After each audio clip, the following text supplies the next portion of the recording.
By now, you've all heard of Italian Wine Unplugged 2.0, the latest book published by Mama Jumbo Shrimp. It's more than just another wine book. The fully updated second edition was inspired by students of the Vinitaly International Academy and painstakingly reviewed and revised by an expert panel of certified Italian wine ambassadors from across the globe. The book also includes an edition by Professore Attilio Scienza, Italy's leading vine geneticist. The benchmark producers feature is a particularly important aspect of this revised edition. The selection makes it easier for our readers to get their hands on a bottle of wine that truly represents a particular grape or region. To pick up a copy, just head to Amazon.com or visit us at MamaJumboShrimp.com.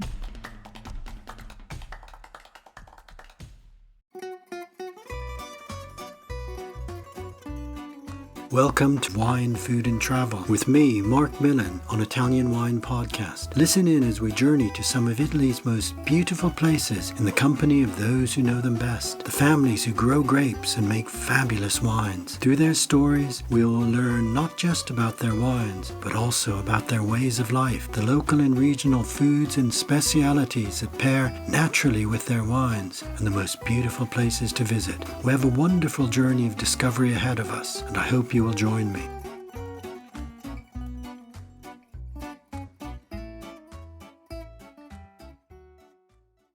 Welcome to Wine, Food and Travel with me, Marc Millon, on Italian Wine Podcast. Today, my thoughts turn to an important subject, food diversity. Last week, I took part in a panel discussion called Bottling Diversity that was one of a series of discussions on a rich variety of topics all relating to this important concern. It was, in fact, all part of Food Diversity Day, an event organized by award-winning journalist and author Dan Saladino. I'd like to share some further thoughts on this important subject in relation to Italian wine. Bottling diversity, further thoughts arising from Food Diversity Day. In the global supermarket of seemingly endless choice, the real and genuine foods available to us all are sadly getting fewer and fewer. If we are what we eat, then we should all be concerned that this diminution of food and drink is impacting negatively the very quality of our lives, as well as making our planet poorer. Dan Saladino, the award-winning journalist and presenter of BBC Radio 4's acclaimed weekly food program, realized that many of the most delicious foods and drinks in the world are increasingly endangered to the point even of extinction. Yet these endangered foods and drinks represent generations of tradition, culture, and history, and continue to exist not least because they offer unique flavors and taste experiences worthy of being safeguarded. Dan's first book, Eating to Extinction, published by Jonathan Cape in 2021, was a result of this research, and it has already won numerous awards and has been hailed as an inspiring and urgent book, full of both loss and hope. To bring attention to food and drink diversity as well as to celebrate it, Dan conceived and organized Food Diversity Day, a mainly online event that took place on January 13th, 2023. It brought together an extraordinary and widely embracing group of participants located all around the world to take part in panel discussions about all aspects of food and drink diversity, exploring issues relating to varieties of grains and seeds, breeds of livestock, fish and shellfish, vegetables and fruits, pulses, dairy products, how chefs can help to promote biodiversity, and all the various types of fermented beverages produced all around the world. The aim of the day was to explore ways that food and drink diversity can be increased. In essence, a call to action to encourage all of us to look to achieve greater diversity in what we eat, drink, and enjoy. I was part of the Bottling Diversity group discussion that explored diversity in drinks. My fellow panelists were Sarah Abbott, M.W., who gave an inspirational overview of the Old Vines Project and why it is imperative to safeguard this vital and precious part of the world's vinous heritage. Chaba Periban, who joined us from Mexico City, gave an insight into the many varieties of agave cactus, the extraordinary and mind-altering spirits that result, and their importance in Mexican popular culture. Gabe Cook, an independent global expert on cider and perry, astonished us with a whirlwind overview of the incredible variety of cider apples and perry pears, and made us all immediately want to drink and taste every single one. John Letts, farmer, botanist, and heritage grain expert, explained his motive for choosing to cultivate heritage grains and how he transforms his harvest into artisan small-batch alcoholic distillations. This fascinating discussion was curated by Pete Brown, an expert and prolific author on beer and other drinks. My panel contribution was on biodiversity in wine, and in particular Italian wine. With only 5 minutes for each of us, there was not sufficient time to fully address this vast topic, so I'm putting down some further thoughts here. There are possibly some 1,400 different varieties of Vitis vinifera sativa, the domestic European wine grapevine, and Italy has almost half of them. Italy, in fact, can be proud to be one of the most biodiverse wine-producing countries in the world. For indeed, if nearly a third of all wines produced globally is made from a diminishing handful of grape varieties, a dozen at most, Italy, by contrast, can proudly boast some 600 official wine grape varieties that are still in use around the country. How has Italy managed to maintain such heartwarming vinous biodiversity? The answer may in part be historical, in part due to the proud, individualistic psyche of Italians, who simply refuse to be shoehorned into conformities, whether vinous or anything else. The Italian peninsula, after all, was only unified for the first time since the fall of the Roman Empire, as recently as 1861. Prior to unification, Italy was made up of a collection of duchies, principalities, and kingdoms, with the Spanish ruling over all of southern Italy and Sicily, the Austro-Hungarian Habsburgs overseeing northeast Italy, the Savoia ruling the so-called Kingdom of Sardinia that extended even over the Alps into what today is French Savoie, the Papal States covering much of central and eastern Italy, the Grand Duchy in Tuscany, and various other duchies and principalities, some of which were surrogates to greater powers. There was no sense of Italian national identity, and indeed people's loyalties lay mainly with their own community, not even with something so nebulous as a region. After unification, the statesman Massimo d'Azeglio famously was compelled to declare, "We have made Italy, now we must make the Italians." It is a task that may still be something of a work in progress, for Italy and Italians have clung stubbornly and beautifully to a sense of identity that often seems to go no further than the bell tower of the neighborhood or rione of the town or city in which they were born. This is reflected in their language, culture, loyalty to a sporting team, and of course in their preferences for food and not least wine. It is no accident that the slow food movement, born to safeguard traditional foods, wines, food products, and produce, even traditional dishes, could only have been born in Italy. The precision of local taste is extraordinary, and one happy result of this campanilismo is Italy's incredibly rich biodiversity in food and also in wine. Great varieties, in many cases outstanding and unique varieties of world class, are quite simply grown in one locality and nowhere else. Verdicchio, one of the great white wine grapes of Italy and indeed the world, is only cultivated in two parts of Le Marche, the Castelli di Jesi and Metellica. Why has it not been planted elsewhere? Vernaccia, possibly Tuscany's best native white grape variety, is cultivated only in vineyards around the town of San Gimignano and nowhere else. Sagrantino, a red grape that makes dense, concentrated, and highly tannic red wines, is found only in vineyards around the town of Montifalco in Umbria. Corvina, the great grape of Valpolicella and Amarone, rarely if ever strays from the vineyards of Verona. Nebbiolo, one of Italy's greatest red grapes, reigns supreme only in Piedmont and in one tiny wine clave in the high mountains of Lombardy's Valtellina. Across southern Italy, each region has its favorite grape varieties that are grown there and rarely anywhere else. In Sicily, Nerello Mascalese is found almost exclusively on the slopes of Mount Etna. Calabria has Galliopo and Greco, varieties that have ancient roots extending deep in time to when southern Italy formed part of Magna Graecia.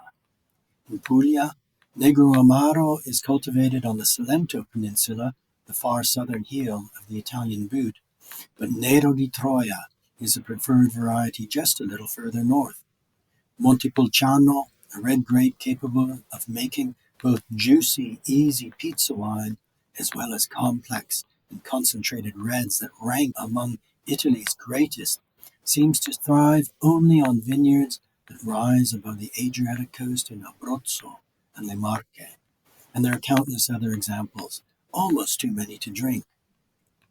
Italy's vinous biodiversity is so rich, so rewarding for the intrepid and curious wine lover, that it is easy to think that it just is, because it always has been. However, an important lesson to learn from Italy that may be applicable not only to wine growers elsewhere, but also to growers of other edible crops, is that biodiversity must never be taken for granted. Indeed, Italy's great biodiversity of wine grapes would be far less rich and far less interesting if it were not for a handful of dedicated wine growers who have toiled tirelessly to rescue grape varieties from near extinction and to champion them for us all to enjoy. After the devastation of World War II that left many, if not most, of Italy's wine country in ruins, some growers took the decision to replant vineyards not with their own native or local grape varieties, but with alternatives that were possibly more prolific, less prone to disease, and or possibly more marketable. Who can blame them? But others resisted and kept faith in the traditional varieties that they and their families had always grown across the generations, not necessarily for commercial reasons, but simply because they were part of who they were, who they had always been.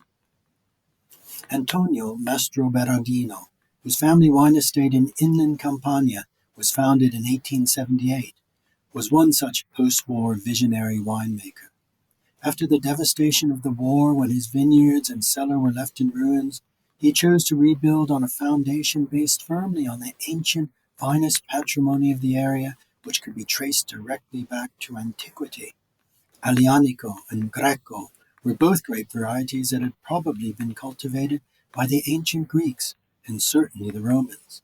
Another grape he managed to rescue almost from extinction was Fiano, a variety once prized but which had become virtually non-existent because it was difficult to grow, low-yielding, and so had been grubbed up and replaced by easier and more prolific varieties.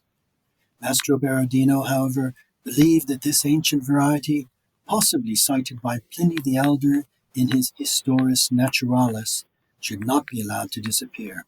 So he carefully nurtured old vines from them, and from them propagated new.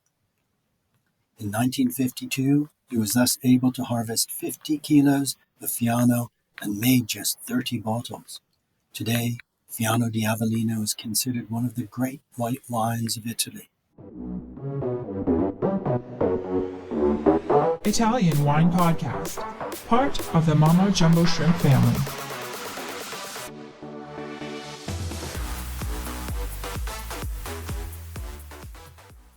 Another example of dogged determination to rediscover and safeguard an historic grape variety can be found in Le Marche. Marilena Cocci-Grifoni recently explained to me how her father Guido, at their wine estate in the southern part of the region around Ofida, had long heard talk of a fabled wine grape that had once been highly regarded, but due to its low productivity had been replaced with other more prolific varieties. In 1982, Guido Cocci-Grifoni somehow managed to track down one of the few remaining examples of this ancient vine, discovered somewhere around Arquata del Tronto in the Sibillini National Park. He took some cuttings and made the first grafts to propagate the plant.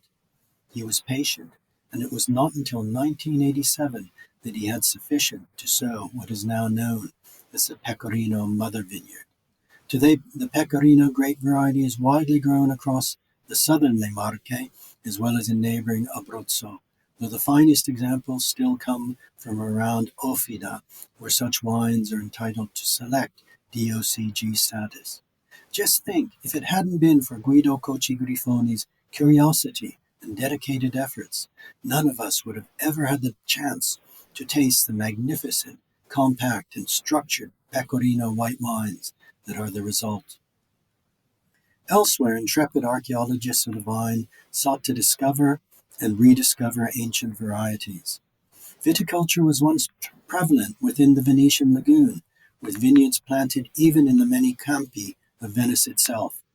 After the war, however, it made little economic sense to continue this activity when cheaper and more plentiful wines could so easily be sourced from vineyards on the mainland.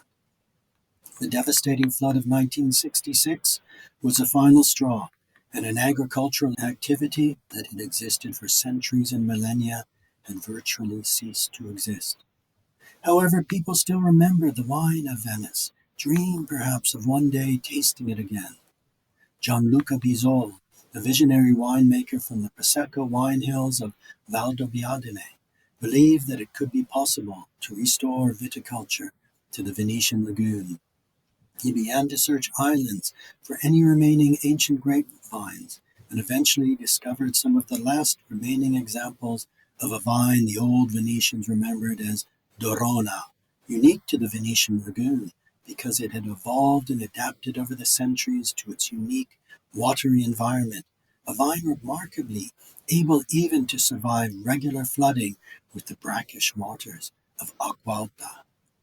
Again, the few discovered vines needed to be patiently propagated to reproduce sufficient to plant a vineyard. A site was found on the island of Mazzorbo, and the wonderful and exciting Venisa project was born.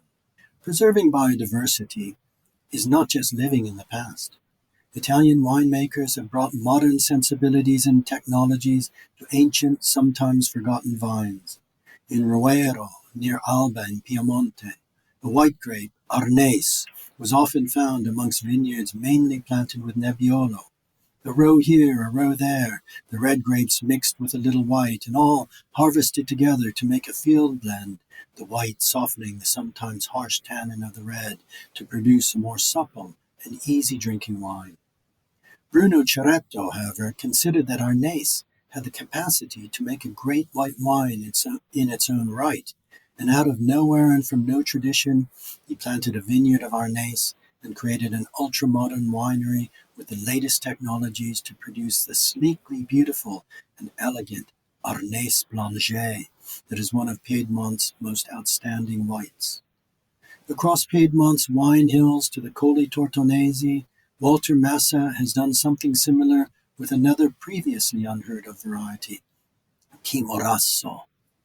Massa's rediscovery and championing of this ancient, almost lost variety has resulted in an extraordinary white wine that has an ability to evolve with age, in the process gaining richly textured and concentrated flavors and aromas. Other wine growers in the area have followed suit, and the resulting Dertona wines have been hailed as the region's white Barolo. Sometimes the risk to biodiversity can come through state bureaucracy. In Friuli, the Nonino family, seeking ancient native grape varieties to distill into grappe, discovered that some of the most representative and traditional of them, namely Schioppettino, Tazzilenghe, and Pignolo, had not been inserted in the European Community list of viticultural varieties allowed to be cultivated in Friuli. The Noninos worked tirelessly to gain recognition for these traditional grape varieties, thus vitally preserving the biodiversity of their corner of Italy and resulting in grapes that are today widely grown to produce some of the region's most distinctive wines. As a bonus, for lovers of strong alcoholic distillations, the vinacce, or grape pomace, left after the winemaking process, is sent to the Nonino artisan distillery to be crafted into magnificent monovarietal grappe. In some cases, preserving biodiversity is also a means to preserve ancient ways of life. In central Sardinia, tending low-yielding old vines had become an activity that was no longer commercially viable or capable of supporting families. So many vineyards were being abandoned as families moved to the city in search of work and a better life. The Bentu Luna project has sought to revalue an ancient patrimony at risk of being lost by bringing life back to these vineyards and restoring communities that had almost died, with a new generation of young people now returning to their family farms. Today, working in partnership with some 25 families, Bentu Luna is reaping a precious harvest from old vine grape varieties such as Bovale, Monica, and Cananao to produce a range of wines that are uniquely individual and of the highest quality. Will climate change hinder biodiversity, or can it even help? Those who make wine, those who drink wine are in no doubt whatsoever of the realities of climate change, for the increase in average temperatures is having great impact on wine regions around the world. Italy's Franciacorta, an area of Lombardy around the beautiful Lake Ortol, has long been considered the country's premier wine zone for the production of quality sparkling wines made by the classic method of secondary fermentation in the bottle. These stylish sparkling wines, produced mainly from Chardonnay, with some Pinot Noir and Pinot Bianco grapes, are Italy's answer to champagne, prestige wines for special times and celebrations. But as average temperatures continue to rise, the very character of Franciacorta is at risk, for early ripening, especially of Chardonnay, can result in examples that are rich in flavor and complexity, but lacking in that necessary backbone of steely acidity that gives them their freshness and vibrancy. However, an ancient grape variety, Erba Mat, long grown on the gentle moraine slopes of this area, but almost abandoned, may prove to be something of a savior. Its disease resistance, long growing cycle, and high natural acidity means that when judiciously added to the cuvée, it can lend that missing extra zip and finesse that is the hallmark of great sparkling wines. The same thing is happening in wine regions around the world, even Bordeaux, as new and ancient varieties are having to be sought and introduced to combat the effects of climate change. In Italy and everywhere else, biodiversity never just is. If it exists in rich abundance, as it still does in Italy, it is for a myriad of reasons, historical, sometimes by haphazard chance, but mainly through the efforts of hard-working generations, as well as the determination and dogged curiosity of inspired wine growers who never stop believing in the value and worth of their unique patrimony of native grape varieties. Biodiversity should never be taken for granted, especially in a modern world where the lure of commercial homogeneity at the expense of individuality is ever present. It is something that must always be jealously and joyously safeguarded and indeed celebrated.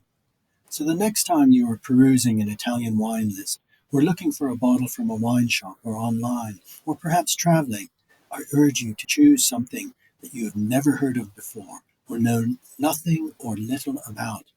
Susumaniello from Puglia, Spoletino from Umbria, Prie Blanc from the Valle d'Aosta, Vitovska from Friuli's Carso, Biancolella from Ischia, or so many, many others. The same goes for wines from many other countries too, with notably rich biodiverse wines coming from Georgia, Greece, Portugal, and elsewhere, and not forgetting all the exciting and unique criolla varieties of South America. The clear message from Food Diversity Day is be bold, be adventurous, be curious. The future of our wine world depends on it.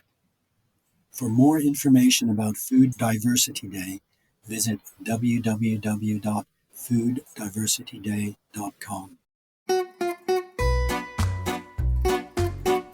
We hope you enjoyed today's episode of Wine, Food and Travel with me, Marc Millon, on Italian Wine Podcast. Please remember to like, share, and subscribe right here or wherever you get your pods. Likewise, you can visit us at ItalianWinePodcast.com. Until next time, chin chin.